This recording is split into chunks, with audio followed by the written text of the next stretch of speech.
오늘 우리에게 주시는 하나님의 말씀은 신명기 11장 22절부터 29절까지 말씀입니다. 당신들이 내가 당신들에게 명한 이 모든 명령을 정성껏 지키며 주 당신들의 하나님을 사랑하고 그의 모든 길을 따르며 그에게 충성하면 주님께서 이 모든 민족을 당신들 앞에서 다 쫓아내실 것입니다. 그리고 당신들은 당신들보다 강대한 나라들을 차지할 것입니다. 당신들의 발바닥이 닿는 곳은 어디든지 다 당신들의 소유가 될 것입니다. 남쪽의 광야에서부터 북쪽 레바논 산간 지방까지, 동쪽의 큰 강인 유프라테스 강으로부터 서쪽의 지중해에 이르기까지 모두 당신들의 영토가 될 것입니다. 주 당신들의 하나님은 당신들에게 말씀하신 대로 당신들이 가는 곳 어디에서나 모두들 당신들을 두려워하게 하며 당신들이 무서워서 떨게 하실 터이니 아무도 당신들 앞길을 가로막지 못할 것입니다. 보십시오. 내가 오늘 당신들 앞에 복과 저주를 내놓습니다. 오늘 내가 당신들에게 명하는 주 당신들의 하나님의 명령을 귀담아 듣는 사람은 복을 받을 것이며 주 당신들의 하나님의 명령을 귀담아 듣지 않고 오늘 내가 당신들에게 명한 그 길을 떠나 당신들이 알지 못하는 다른 신들을 따르는 사람은 저주를 받을 것입니다. 주 당신들의 하나님이 당신들이 들어가서 차지할 땅으로 당신들을 인도하여 들이실 때에 당신들은 그리심산에서 축복을 선포하고 에발산에서는 저주를 선포하십시오. 아멘.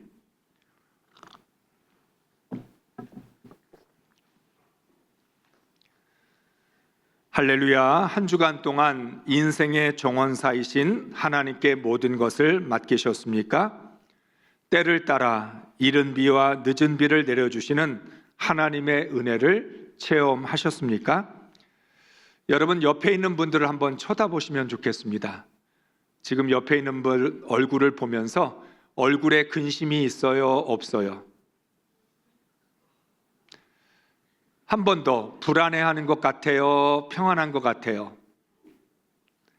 사람들은 자신의 감정을 표현하기도 하고 감추기도 하지만 마음의 상태는 어떤 형태로든지 나타나게 됩니다. 우리가 사람들의 얼굴을 보면서 얼굴이 왜 어두워? 무슨 걱정이 있어? 불안한 일이 있어? 라고 묻게 되지요. 어떤 사람들은 자신의 감정을 감추기 위하여 오바를 합니다. 안 그런 척, 괜찮은 척, 걱정이 없는 척, 막 그렇게 행동을 합니다. 그럼에도 불구하고 그런 오바하는 행동 속에서 그 마음의 상태는 나타나게 됩니다. 하나님께서 이스라엘 백성들에게 계속해서 두려워하지 마라, 무서워하지 마라 말씀을 합니다. 인생은 늘 두려움의 연속이고 불안과 걱정의 연속입니다.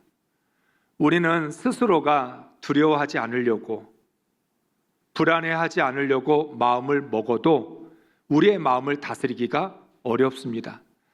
사람마다 조금 유형이 다르니까 어떤 사람은 굉장히 낙관적이에요. 난 걱정 안 해.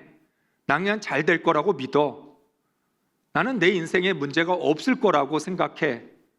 그런 사람에게도 두려움은 생깁니다. 반면에 예민하고 민감해서 아주 작은 일에도, 별거 아닌 일에도 두려워하고 불안해하는 사람도 있습니다. 사람의 성격에 따라서, 유형에 따라서 차이는 있을지 몰라도 우리 인생에서 모두가 다 공감하는 건 한 번 두려움이 생기기 시작하면 이 두려움을 다스릴 수가 없다는 거예요. 마음속에 불안이 일어나기 시작하면 이 불안을 멈출 수가 없습니다. 여러분, 그런 CF를 보셨나요? 불안을 이길 사람은 없습니다. 그러나 불안을 이길 수 있는 약은 있습니다. 안정액. 저는 그 CF를 볼 때마다 참 잘 만들었다. 그래, 맞아. 불안을 이길 수 있는 사람은 아무도 없어. 그런데 불안을 이길 수 있는 약은 있다. 우리에게는 그 약이 구약과 신약이죠. 말씀입니다.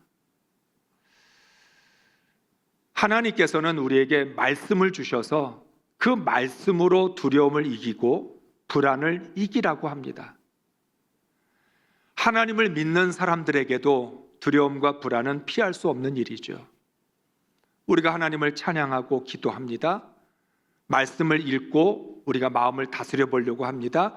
예배를 통해서 우리가 우리 마음에 있는 걱정을 내려놓으려고 합니다. 그런데 어떨 때는 예배 시간 내내 내 마음의 두려움에 사로잡혀서 예배를 드린 건지 아닌지 알 수 없는 경우들이 있습니다. 예배를 드리는 동안 내내 걱정과 근심에 짓눌려서 내가 무슨 찬양을 불렀고 무슨 말씀을 들었는지조차 생각이 나지 않을 때도 있습니다. 이만큼 두려움과 불안은 강력합니다. 사람마다 나는 내 마음을 컨트롤할 수 있어, 나는 내 의지를 가지고 내 마음을 다스릴 수 있어 큰 소리를 쳐도 그것은 자기의 그 큰 소리를 책임질 수 없어요. 왜냐하면 나도 모르는 사이에 두려움의 포로가 되고 불안과 걱정에 사로잡히기 때문입니다. 내 의지가 있든 없든 상관이 없어요. 그렇기 때문에 하나님께서 두려워하지 마라, 무서워하지 마라, 불안해하지 말라라는 말은 선택하라고 하는 뜻입니다. 너 지금 두려워할 수밖에 없는 상황에 놓여 있지? 너 불안한 것이 있지? 너 지금 걱정되는 일이 있지? 그런데 그 상황에서 넌 뭘 선택할래?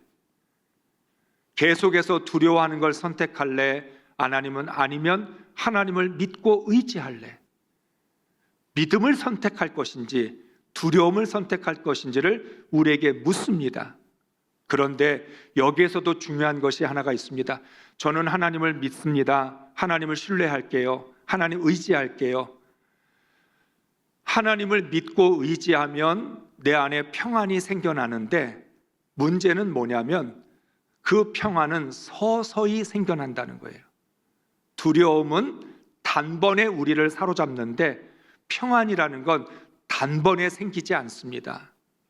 지속적으로 하나님을 신뢰하고 의지할 때, 하나님을 믿기로 선택할 때 조금씩 내 안에서 평안이 커지기 시작하고 평안이 커지면 두려움은 작아집니다. 반대로 두려움을 선택하면 내 안에서 평안은 점점 더 사라집니다.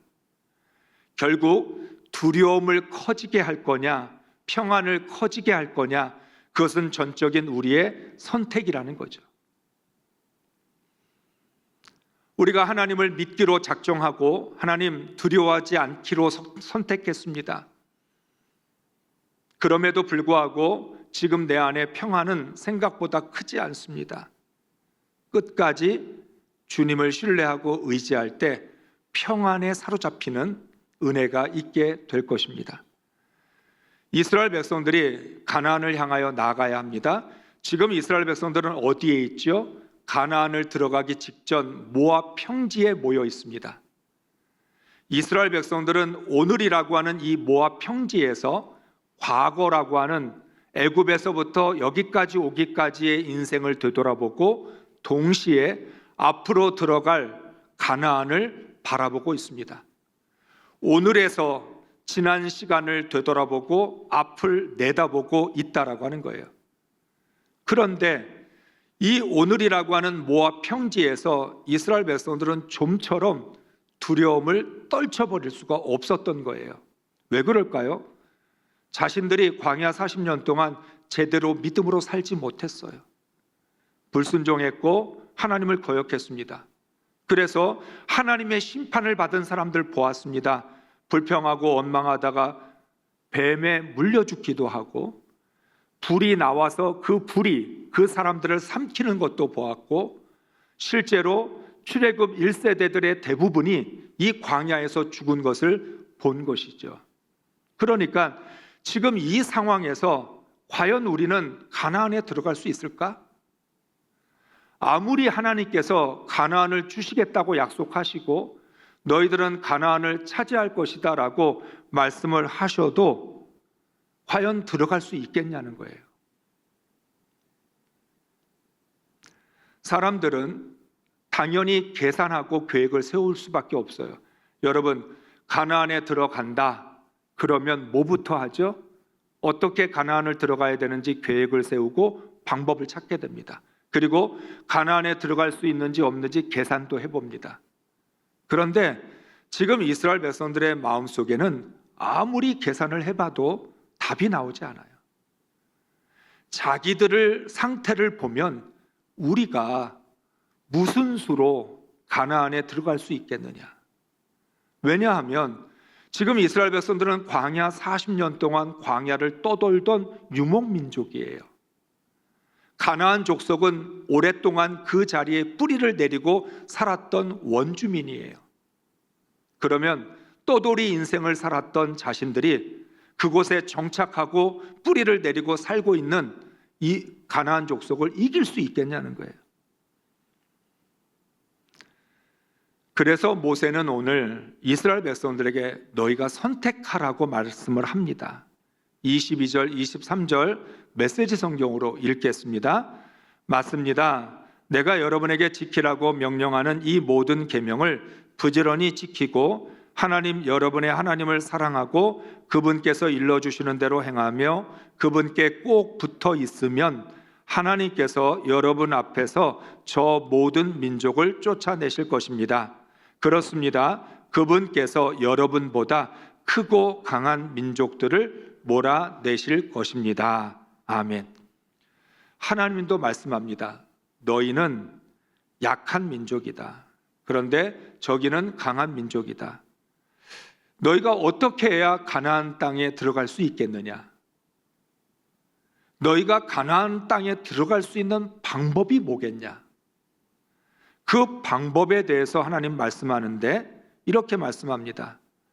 내가 여러분에게 지키라고 명령한 이 모든 계명을 부지런히 지키고 하나님을 사랑하고 하나님께서 일러주신 대로 행하며 그분께 꼭 붙어 있으면 하나님께서 여러분보다 크고 강한 민족을 몰아내실 거다.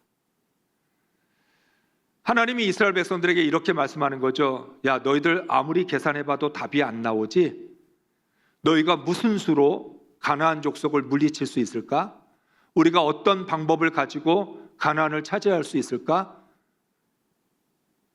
궁리를 해도 길이 보이지 않지. 그러면서 하나님 말씀하죠. 그러니까 너 선택해. 계산하지 마. 계획 세우지 마. 방법 찾지 마. 방법이 없어. 계산이 안 돼. 네가 무슨 계획을 세워도 그 계획을 너는 이룰 수 있는 능력이 없어. 그러니까 너희는 무엇을 선택해야 되느냐? 하나님 말씀 부지런히 가르치고 그리고 하나님을 사랑하고 하나님이 말씀하시는 대로 행하면서 하나님께 꼭 붙어 있으면 하나님이 그 땅을 차지하게 만드실 것이라는 거예요. 이스라엘 백성들은 작고 약한 민족입니다. 작고 약한 민족이 크고 강한 민족을 이길 수 있는 가능성은 없습니다. 세상이 말하는 상식은 작고 약한 민족은 크고 강한 민족에게 질 수밖에 없다고 말을 합니다. 물론 아주 드물게 기적이 일어나기는 하지만 그 기적이 가나안 이스라엘 백성들에게 나타날 것이라고 하는 건 보장할 수 없습니다. 이스라엘 백성들은 지금 자기들이 계산을 하고 자신들의 상식을 의지하고 세상 돌아가는 모습을 보면 작고 약한 민족이 크고 강한 민족을 쫓아낼 수 있다는 건 기대할 수 없는 일이라는 거예요. 그런데 하나님은 말씀합니다. 아니다. 너의 상식에는 불가능한 일일지 모르지만 하나님의 관점에서 보면 그런 일은 기적이 상식이 되고 기적이 현실이 될 수 있다. 너희 힘으로 할 수 없는 가나안 땅을 차지하는 방법 연구하지 말고 내가 너에게 준 명령을 지키고 하나님을 사랑하고 하나님께 꼭 붙어 있으면 하나님이 역사하실 것이라고 말씀합니다. 따라서 이스라엘은 선택해야 합니다. 자신들의 힘으로 크고 강한 민족을 몰아낼 것인지, 아니면 하나님의 명령에 순종함으로 하나님께서 크고 강한 민족을 몰아내는 것을 볼 것인지를. 이스라엘 백성들은 지금 이 선택을 하지 못하고 있는 겁니다. 두렵기 때문에, 무섭기 때문에 선택을 하지 못하고 지금 마음을 잡지 못한 상태입니다. 하나님을 온전히 믿지 않으면 두려움과 불안을 이길 수 없어요. 믿음이 없이는 두려움을 이겨낼 수 없습니다. 내 안에 말씀이 없으면 내 걱정을 다스릴 수 없다는 거예요. 하나님은 이번에는 좀 더 구체적으로 말씀합니다. 25절 읽습니다. 주 당신들의 하나님은 당신들에게 말씀하신 대로 당신들이 가는 곳 어디에서나 모두들 당신들을 두려워하게 하며 당신들이 무서워서 떨게 하실 터이니 아무도 당신들 앞길을 가로막지 못할 것입니다. 아멘. 놀라운 하나님의 말씀인데, 지금 이스라엘 백성은 가나안 민족이 두려워요. 불안해요. 걱정이 돼요. 상식적으로도 안 되는 일이고 세상의 기준으로 봐도 이건 기적과 같은 일이에요. 그래서 지금 이스라엘 백성들의 마음은 하나님이 아무리 말씀을 하셔도 자기들의 안에 있는 이 두려움과 불안을 이기지 못하고 있어요. 그런데 하나님은 이렇게 말씀합니다. 너희들 지금 가나안 민족이 두려워? 무섭고 떠늘고 있느냐? 아니야. 가나안 민족이 너희를 두려워하고 너희를 무서워하게 될 것이다. 나를 믿고 의지하면, 하나님을 온전히 바라보면 하나님께서 크고 강한 민족이 약하고 작은 민족을 두려워하게 하는 하나님의 반전이 일어날 것이라고 말씀합니다. 우리가 두려워할 것은 세상이 아닙니다. 고난도 아닙니다. 사탄을 무서워할 필요도 없습니다. 사탄은 하나님을 두려워하고 무서워하는 사람들을 이기지 못합니다. 그런데 우리는 자꾸만 지레짐작으로 겁을 먹습니다.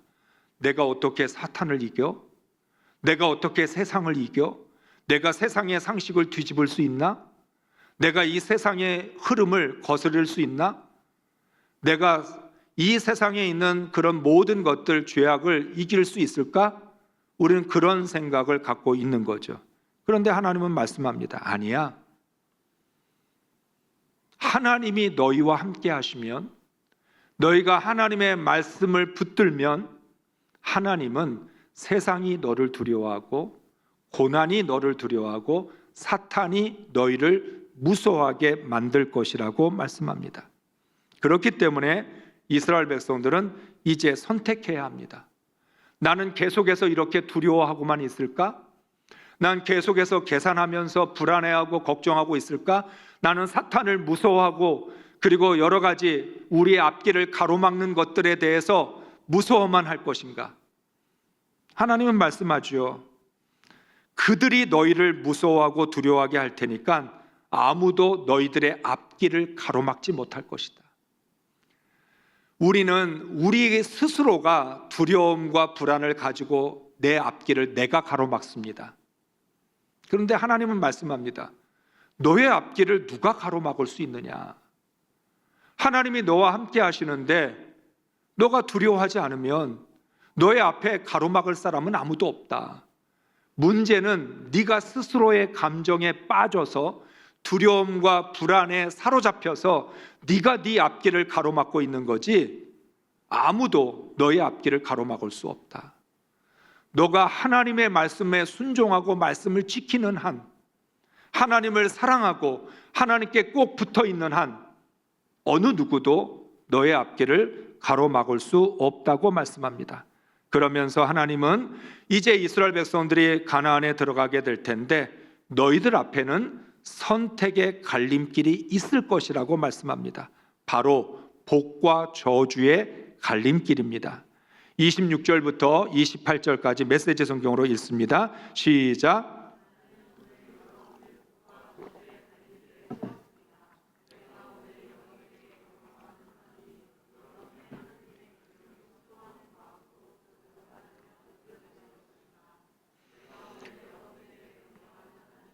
여러분의 하나님의 계명에 주의를 기울이지 않고 그 길에서 벗어나 여러분이 알지도 못하는 신들을 따라가면 저주를 받을 것입니다. 아멘.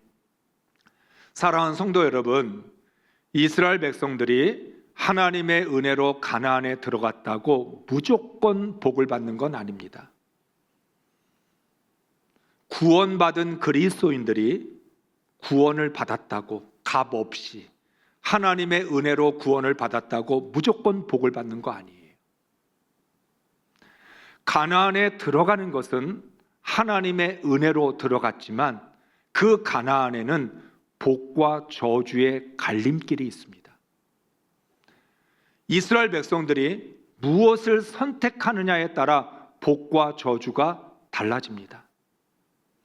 복의 길로 가게 되면 복을 받게 되겠지만 곁길로 빠져서 저주의 길에 들어서게 되면 멸망할 것입니다.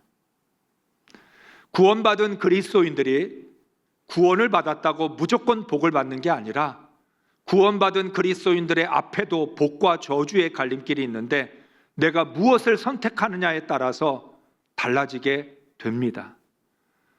오히려 구원을 받았기 때문에 더 조심하고 주의를 기울여서 내가 저주의 길로 가지 않도록 조심해야만 한다는 것입니다. 오늘 이렇게 말씀합니다. 하나님의 계명에 주의를 기울이지 않고 하나님의 길에서 벗어나 알지도 못하는 신들을 따라가면 저주를 받을 것이다. 참으로 아이러니합니다. 여러분, 이 말씀을 깊이 묵상하시기 바랍니다. 이스라엘 백성들이 가나안에 들어가서 가나안의 신들을 만나게 됩니다. 가나안 족속들이 오랫동안 섬겨왔던 신들이었기 때문에 처음 봅니다. 그런데 알지도 못하는 그 신들을 따라가기 위해서 하나님을 버립니다. 광야 40년의 은혜를 한순간에 버리는 거예요. 애굽에서부터 나올 때까지 가나안에 들어가는 그 순간까지 하나님이 베풀어 주신 은혜를 한순간에 배신해요. 여러분 잘 생각해 보세요. 이스라엘 백성들이 도대체 언제부터 가나안의 신을 알았다고? 언제부터 가나안의 신을 섬기고 가나안의 신을 따라갔습니까? 그런데 알지도 못하면서 눈에 보이는 그 신을 따라감으로 하나님을 버렸다는 거예요. 그러니까 저주받을 수밖에 없다는 겁니다. 오늘은 다를까요? 오늘날도 우리는 하나님을 오랫동안 믿어왔고 알아왔습니다. 그런데 이단들 또 다른 우상들이 말하는 그 신 알지도 못하면서 언제부터 이단을 섬겼다고, 언제부터 우상을 따랐다고 하나님 버리고 이단에 빠지거나 우상에 빠지는 일들이 오늘날도 반복되고 있습니다.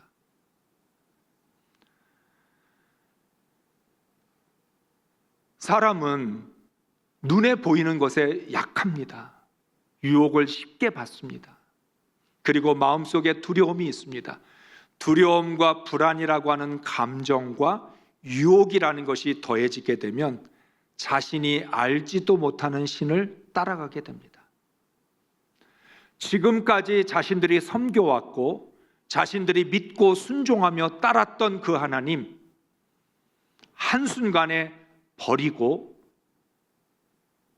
그 우상을 쫓아가게 되면 그건 저주입니다. 그런 면에서 우리가 하나님을 믿을 수 있다는 것 자체가 복이에요. 딴 길을 가지 않는다는 것, 유혹을 받지 않는다는 것, 유혹을 받아도 넘어가지 않는 것 자체가 복이에요. 저주는 뭐예요? 꼭 망해서 저주가 아니라 알지도 못하는 신들을 따라가게 되는 것 자체가 저주라는 것입니다. 그러면서 오늘 중요한 키워드가 3가지가 나옵니다. 듣고 의지하며 따라가야 된다. 하나님의 말씀을 들어야 되는데 어떻게 말씀을 들으라고 하냐면 순종하는 마음으로 들으라는 것입니다. 여러분 지금 귀로 말씀 듣고 있죠? 귀로만 듣지 말고 가슴으로 들어야 돼요. 그런데 이 가슴에 순종하는 마음이 있으면 하나님 말씀이 잘 들려요. 그런데 내 안에 순종하는 마음이 없으면, 믿음이 없으면 하나님 말씀이 잘 안 들려요. 또 들린다 할지라도 한 귀로 들어와서 한 귀로 나가버려요. 오늘 우리들은 말씀을 듣지 못해서가 아니라 수없이 많은 말씀, 아니 오히려 지나치게 많은 말씀을 듣는데도 그 말씀을 귀로만 듣기 때문에 흘려보내거나 순종하는 마음 없이, 믿음 없이 들은 말씀이어서 그냥 강연을 듣는 것처럼, 유튜브를 보는 것처럼 스쳐 지나가고 만다는 거예요. 하나님의 말씀은 순종하는 마음으로 들어야 할 뿐만 아니라 주의를 기울여서 들어야 합니다. 그리고 들은 말씀은 내가 의지해야 되고 그 말씀을 반드시 따라가야 합니다. 하나님의 말씀을 들어놓고는 눈에 보이는 길을 따라간다면, 하나님의 말씀을 들어놓고는 알지도 못하는 신들을 쫓아가게 된다면 그는 저주의 길을 가게 되는 거죠. 모세가 신명기 6장에서부터 시작해서 계속해서 쉐마의 말씀을 합니다. 쉐마라는 단어는 이런 뜻이잖아요. 들으라 이스라엘아. 이 말은 굉장히 중요한 의미가 있는데 모세가 이렇게 말하는 겁니다. 야, 이스라엘 백성들아, 좀 말씀 좀 들어라. 그런데 귀로 듣지 않아서 들으라고 얘기하는 게 아니라 너희들 제발 귀로만 듣지 말고 너희들의 영혼으로 말씀을 듣고 너희들의 심령으로 들어 순종하는 마음으로 듣고 믿음으로 들어서 그 말씀이 너희 마음속에 저장이 되고 너의 골수에 새겨지고 그리고 그 말씀을 의지하여 따라갈 수 있도록 말씀을 들으라는 것입니다. 말씀을 주의를 기울여서 들어야 하기 때문에 이렇게까지 말합니다. 손목에 메고 미간에 붙이고 집 문설주와 바깥문에 기록해야 된다. 한마디로 말하면 날마다 말씀을 보고 듣고 말씀의 인도함을 받아야 된다는 거죠. 손목에도 메고 미간에도 붙이고 집 문설주와 바깥문에도 기록해라. 오늘 우리들은 이 말씀을 조금이라도 흉내내려고 집안에다가 말씀 액자를 걸어놓기도 하고 십자가의 목걸이를 걸기도 하고 문 바깥에 교패를 붙이기도 합니다. 그런데 이 정도 가지고 안 돼요. 지금 모세가 이야기하는 손목에 메고 미간에 붙이고 집 문설주와 바깥문에 이 말씀을 기록하라라고 하는 건 정말 사방에 말씀에 둘러싸여서 도무지 말씀을 벗어날 수 없을 만큼 너희 스스로가 말씀에 꼼짝 못하도록 너희들이 그 말씀에 매여야 된다는 거예요. 그러면 어떻게 해야 될까요? 오늘날로 이야기하면 여러분 말씀 들을 때 말씀 노트 가지고 적으셔야 돼요. 오늘 이 시간 순간순간마다 깨달음을 주시면 적어야 돼요. 오늘 이 말씀이 나에게 무엇을 말하고 있는지 내가 이해한 것을 적어야 돼요. 여러분 말씀을 꼼꼼하게 적어야 돼요. 그리고 한 주간 동안 세상에 나가서 살아갈 때 우리 교회 오늘 이 말씀 여러분 유튜브로 계속 들어야 돼요. 새벽 기도의 말씀과 주일 예배의 말씀은 신앙의 기본이고 본질이에요. 이게 안 되면 말씀 없이 사는 거예요. 여러분의 기억력을 의지하십니까? 여러분의 기억력을 믿습니까? 머리가 좋은 사람도 세상에 나가서 분주하게 살다 보면 다 잊어버려요.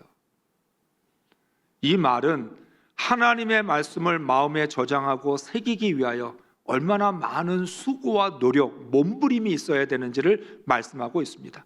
손목에 메고 미간에 붙이고 집 문설주와 바깥문에 기록한다는 것은 그 당시의 기준으로 볼 때 하나님의 말씀을 철저히 배우고 가르치고 새기고 듣고 따라간다, 주의를 기울인다라고 하는 의미인 거죠. 그러면 이 말씀을 오늘을 살아가는 우리들에게 적용하면 나는 얼마나 말씀에 주의를 기울이고 있는가? 나는 얼마나 하나님의 말씀을 집중해서 듣고 있는가? 나는 얼마나 하나님의 말씀을 철저히 따라가고 있고 그 말씀에 붙들리고 있는지, 이것에 대한 말씀이라는 거예요. 우리는 하나님의 말씀을 강연으로 듣는 게 아니잖아요. 내 흥미나 관심에 따라 유튜브를 이것저것 검색하는 게 아니잖아요. 말씀이 진리고 말씀이 내가 가야 하는 길이고 말씀이 내게 생명이기 때문에 이 말씀 듣는데 우리가 얼마나 이렇게 간절하게 말씀을 붙잡고 있냐는 거예요. 그래서 오늘 말씀합니다. 너희가 그렇게 말씀을 간절히 붙잡을 수만 있다면 가나안 땅 차지할 것이고, 작고 약한 민족이 크고 강한 민족 쫓아낼 것이고, 그리고 너희가 그 길에서 복의 길로 가게 될 것이라고 말씀합니다. 31절, 32절 말씀을 읽습니다. 이제 여러분은 요단강을 건너 하나님, 여러분의 하나님께서 여러분에게 주시는 땅으로 들어가 그 땅을 차지하게 될 것입니다. 깨어 있으십시오. 내가 오늘 여러분 앞에 제시하는 법도와 규례를 모두 지켜 행하십시오. 아멘. 그렇죠. 이제 이스라엘 백성은 가나안에 들어가게 될 거예요. 가나안에 들어가면 복과 저주의 갈림길 앞에 서게 될 거예요. 안타깝게도 가나안에 들어가면 길이 하나만 있지가 않아요. 길이 하나만 있으면 딴 길 갈 염려가 없잖아요. 곁길로 빠질 이유가 없잖아요. 그런데 길이 두 개예요. 하나님을 믿고 의지하기로 작정했기 때문에, 하나님의 백성이기 때문에 나는 누가 뭐래도 복의 길로 가겠다 마음을 막상 먹어도 두 가지 갈림길을 만나게 되면 주저하고 머뭇거리게 돼요. 왜냐하면 저주의 길이 매력적이거든요.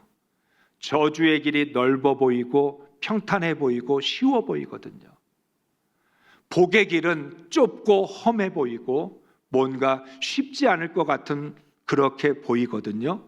그러니까 그 갈림길 앞에서 뭘 선택해야 될까? 어디로 가야 될까? 고민하게 된다는 거예요. 우리가 경험하지만 운전하면서 내비게이션 안내를 받으면서도 길을 잘못 들어서요. 내비게이션 지도를 보면서도 갈림길이 나오면 이 길인지 저 길인지 순간적으로 헷갈려요. 우리 스스로 경험하잖아요. 내 눈으로 보면서 내가 지금 이 음성 안내를 받으면서도 갈림길에 섰을 때 잘못 들어서지 않을까 생각하게 되잖아요. 이스라엘 백성들 말씀의 내비게이션을 통해서 갈 길을 지시받고 어디로 가야 되는지 하나님 보여주시고 모세나 여호수아 같은 지도자를 통해서 인도해 주시는데도 항상 갈림길에 서면 주저하고 머뭇거려요. 그래서 말하고 있습니다. 깨어 있으십시오. 이스라엘 백성이든 구원받은 오늘 우리들이든 영적 긴장감을 놓으면 안 돼요. 깨어 있어야 돼요. 잘못하면 길을 잘못 들었습니다. 길을 잘못 들어서는 순간 나의 선택과 상관없이 멸망의 길, 저주의 길로 갈 수 있다는 거예요. 이게 얼마나 중요한 것인데, 인생에 있어서 얼마나 중요한 것인데 깨어있지 않으면 안 되고 분별하지 않으면 안 되는 거고 영적 긴장감을 갖지 않으면 안 된다는 거죠. 많은 그리스도인들이 자신 앞에 복과 저주의 갈림길이 있다는 걸 깨닫지 못하고 눈에 보이는 길로만 달려갑니다. 인생은 선택입니다. 매일매일 내 앞에는 복과 저주의 갈림길이 있습니다. 길이 하나만 있으면 좋을 텐데 갈림길 때문에 우리는 늘 헷갈려하고 혼란스러워합니다. 무엇을 선택할 것인지 우리가 바르게 결정해야 합니다. 선택할 수 있는 지혜와 분별력을 갖기 위해서 깨어 있어야 되고 영적 긴장감을 가져야 됩니다. 분별하기 위해서는 말씀이 있어야 되고 성령이 충만해야만 합니다. 그래야만 올바른 선택을 할 수 있습니다. 우리 모두 하나님의 말씀을 순종하는 마음으로 듣고 의지하며 따름으로 복을 받을 수 있기를 주의 이름으로 축복합니다.